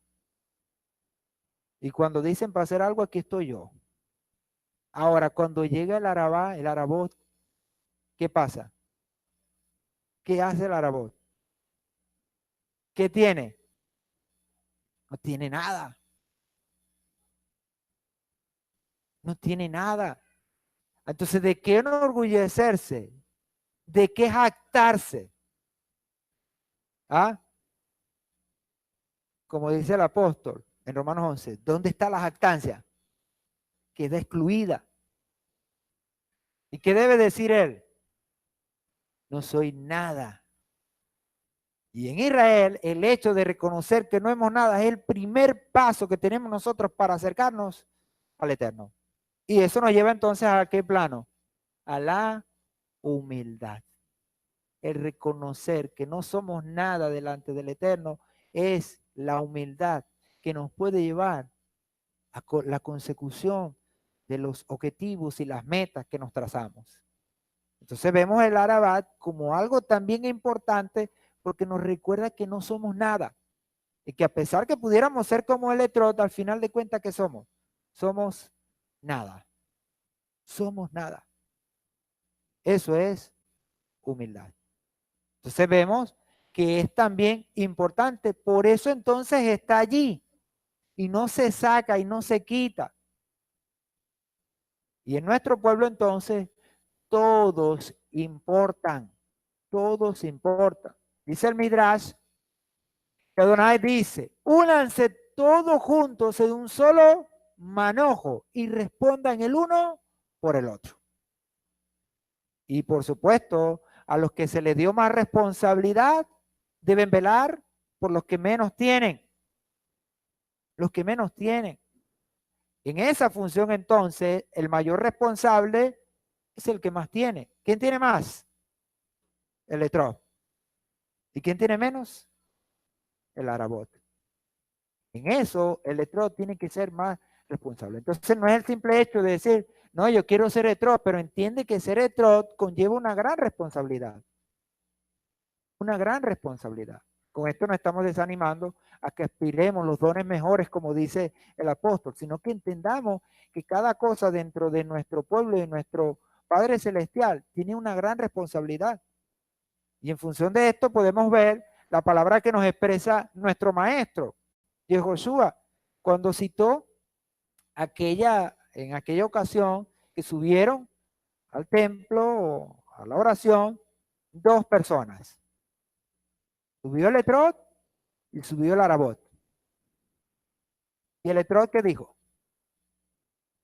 Yo soy el que soy, doy diezmo, ayuno, cumplo con todo. Bueno, como yo, ninguno. Y también subió el Arabot, el Arabá. ¿Y qué dijo? No soy nada. No merezco ni siquiera que dirijas tus miradas hacia mí. ¿Y qué dice la Escritura? ¿Quién salió justificado? ¿El Etrog o el Arabot? Entonces no es simplemente ser un Etrog, es saber ser un Etrog. Es saber ser un Etrog. Y dice que salió justificado fue el publicano. Porque, ¿qué dijo? Sé propicio a mí que soy pecador. Reconozco mis debilidades y mi falta. Eso nos va a poner en perspectiva entonces con el Eterno. Por eso entonces todos somos importantes y todos debemos responder uno por el otro. Y de todos se puede aprender. De todos podemos aprender. Primera de Juan 3:23 al 24 dice, y esto nos ha mandado que creamos en la persona de su Hijo, Yehoshua, y que nos amemos unos a otros como nos fue ordenado. Y aquel que guarda sus mandamientos se une a él y él en aquel. En esto sabemos que él está unido a nosotros por la rúa que nos dio. ¿Qué nos manda Yehoshua? A que seamos uno, a que nos unamos. Y el hecho de esas cuatro especies estar en un solo manejo, estar juntas, evoca esa unidad tan preciada para nosotros. Ahora, en este Sukkot, nosotros tenemos que dar el remate de todo eso que venimos estudiando, desde que empezamos los meses malos, que salimos de la entrega de la Torá, donde el lema fue unidos hasta Yom Teruah. Extendamos entonces ese remate hasta Sukkot y no bajemos la guardia. El Mesías no vino, está bien. No fue la voluntad del Señor, pero sigamos unidos hasta Sukkot. Unidos. Y mañana, cuando caiga el sol, como uno solo, envueltos en ese manojo, celebremos esta santa convocación, porque así nos manda el Mesías. Ese Mesías que nos ha mostrado todo este camino hasta llegar a toda esta revelación. La tercera instrucción es hacer una celebración de gozo. Ahora, ¿cuál es la razón del gozo? Veamos rápidamente. Primero, Adonai ha perdonado nuestros pecados y nos ha reconciliado con Él a través de la sangre del Mesías. Segundo, es el gozo de caminar con Adonai. No importa que vayamos en el desierto, pero caminar con Él. Moisés dijo, Señor, si tu presencia no ha de ir con nosotros, no nos saque. Camina conmigo, camina con nosotros. Entonces el gozo es no por dónde vamos, es con quién caminamos. Tercero, el gozo de ser amados por el Todopoderoso. Cuarto, el gozo de ser sus hijos. Quinto, el gozo de ser bendecidos por su mano. Sexto, el gozo de tener la seguridad de la provisión permanente para nuestra vida. Y séptimo, el gozo del día de las bodas. Todas estas pudiéramos verlo de qué manera. La primera, como ese sentido de aprobación del Eterno, que a pesar de nosotros ser malos, a través de su Hijo, nos aprobó. Y es en Yehoshua entonces que conseguimos esa justificación. Segundo, el hecho de caminar con Adonai nos direcciona, da sentido a nuestra vida, nos da propósito, porque eso es caminar con el Eterno. Tercero, nos da protección, sentirnos amados, protegidos y cuidados como cual niño al regazo de su madre o su padre. Se siente amado y protegido. El gozo de ser sus hijos nos da identidad, el hecho de saber de quién somos hijos, cuál es nuestro padre. Y quinto, tiene que ver con la provisión, el hecho de ser bendecidos por la mano del Eterno. Sexto, esa dependencia. Mientras todo el mundo habla de ser independiente, nosotros buscamos más bien ser cada día más dependiente del Eterno, de lo que Él nos da, de lo que Él nos provee, de lo que Él es, de lo que Él significa. Y séptimo, el gozo del día de las bodas, llegar al objetivo, a ese objetivo, a esa meta de poder ser uno con nuestro Padre y llegar y celebrar las bodas. Cuando se celebran las bodas, hablando normalmente, ¿qué pasa después de las bodas? Se da la unión conyugal. La mujer y el hombre, de ahora en adelante serán uno. Las bodas, Sukkot representa el hecho de que a partir de ese momento el Eterno y nosotros seremos uno. Ya las divisiones, ya las dificultades se borrarán. Llegaremos entonces a la meta. Pero, por supuesto, para todo ello hemos tenido que trabajar todo hace un año, 6 meses. El trabajo desde que salimos de Egipto hasta llegar a esta convocación. Y fíjense que es completo, porque se sale el 15 hasta llegar ¿cuándo? El 15. 6 meses completicos. Se da toda esta preparación dentro del ámbito profético. Jacobo habla en capítulo 1, versículo 2 al 4. Hermanos míos, tened por sumo gozo. Esa expresión sumo gozo alude entonces al gozo que se tiene en Sukkot. El sumo gozo. De ahí entonces esta celebración es también vista como la época de nuestro gozo, de gran gozo, la gran celebración del gozo. Y dice, cuando veáis cercado de diversas pruebas, sabiendo que la prueba de vuestra fe produce paciencia, y dejad que la paciencia tenga su obra completa, para que seáis perfectos y cabales, sin que os falte cosa alguna. Esto evoca también a Sukkot. El hecho de poder llegar a esta medida y a esta estatura, la vamos a lograr cuando el Mesías venga, nos purifique en Yom Kippur y entremos a las bodas. A las bodas vamos a entrar ¿cómo? A la estatura y medida del Mesías. Y dice Apocalipsis, como una novia ataviada, sin mancha, limpia y resplandeciente. Así entraremos entonces a esa gran bendición, sin que nos falte cosa alguna. Al entrar y venga entonces el dueño, ¿qué va a ver? Que nosotros estamos aptos para estar allí. Y no nos va a pasar lo que le pasó al de Mateo 22, que tuvieron que sacarlo. Y con esto terminamos. Hebreos 12:11 dice, es cierto que ninguna disciplina al momento de ser impuesta parece razón para estar gozoso, sino triste, pero luego da fruto apacible de justicia a los que por medio de ella han sido educados y ejercitados. Todo este tiempo hemos venido siendo educados, ejercitados con todo lo que nos acontece y con toda la disciplina del Señor para nuestra vida, para que podamos experimentar el verdadero gozo. Aquel que se experimenta por haberlo logrado y haber pasado todas las pruebas y recibir esta gran bendición de poder entrar al reino y de ser partícipe de estas bodas del Cordero. Amén. Bueno, celebremos entonces esta santa convocación.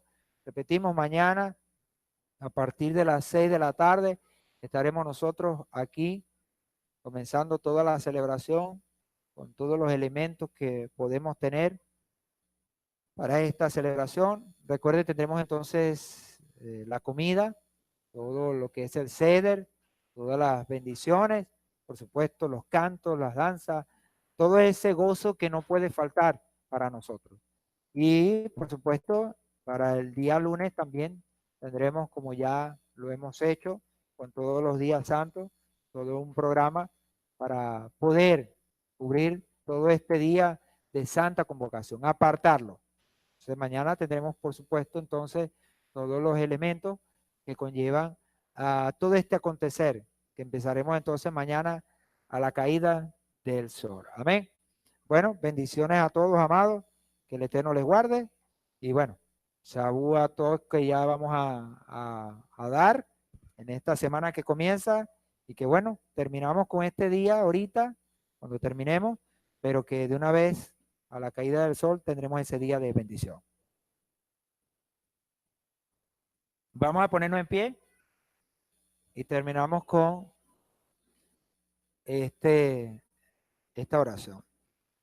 Amantísimo Padre, te damos infinitas gracias, Señor omnipotente, por toda la bendición que nos presentas en esta tarde, Señor. Gracias, Padre, por permitirnos llegar nuevamente a este día de Shabbat y poderlo transitar, y por toda esta bendición que nos ha regalado de poder obtener toda esta información, toda esta palabra, que nos beneficia en gran manera, Señor, para poder seguir entendidos de todo lo que podemos nosotros, Señor, hacer para guardar tus mandamientos y estar en la perspectiva correcta. Gracias, Padre. Bendito sea tu nombre. Te alabamos, te glorificamos y te bendecimos, oh Señor, Rey del universo.